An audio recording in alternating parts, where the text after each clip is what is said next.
And we are prepared to fight to protect this democracy, to make sure things get done. And you might have, I don't know if any of you are paying as close attention or whatever, but we're about 6 days from an election here, folks. I'm saying this, we're going to win this thing, but I tell you what.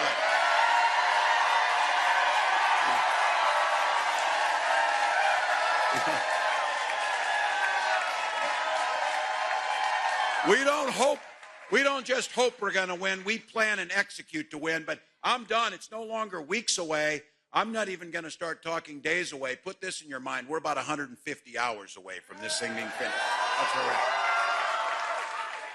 at. Look, early voting in Buncombe County has already started, so we know. How many of you have voted?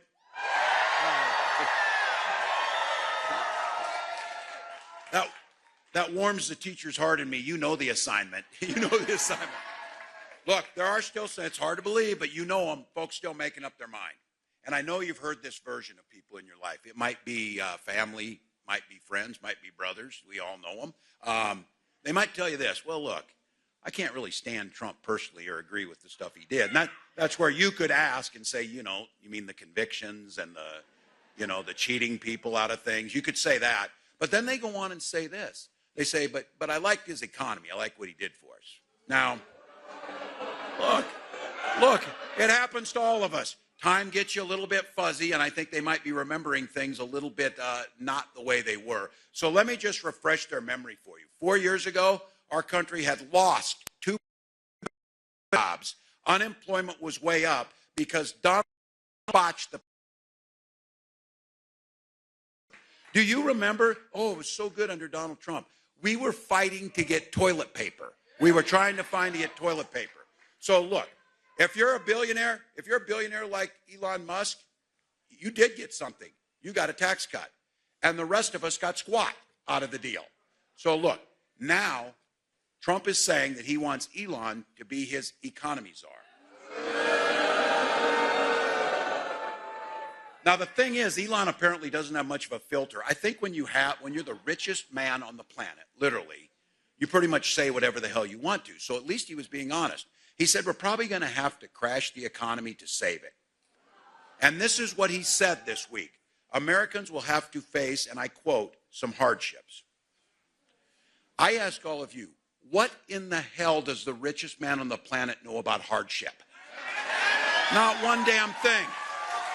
Not one damn thing. Now listen, at least they're telling the quiet stuff out loud. So Donald Trump called himself the king of debt and ran up the largest amount of debt in 4 years of any president in American history, mostly by giving tax cuts to the wealthy. But their fix, instead of having the wealthy pay their fair share, their fix, and Elon says they're going to cut $2 trillion in spending. Now, if you don't know what the national budget is, these numbers get really big.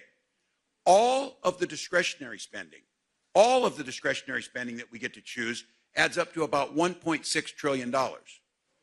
So either Elon is as crappy at math as Donald is, or they're going to start cutting into things that aren't discretionary, and that means Social Security, Medicare, education, health care.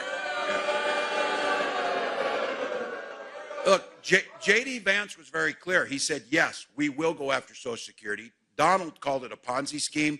J.D. Vance said Social Security was the only thing standing in between us and fiscal sanity. Not tax cuts to billionaires, not all that, but your parents and mine, Social Security.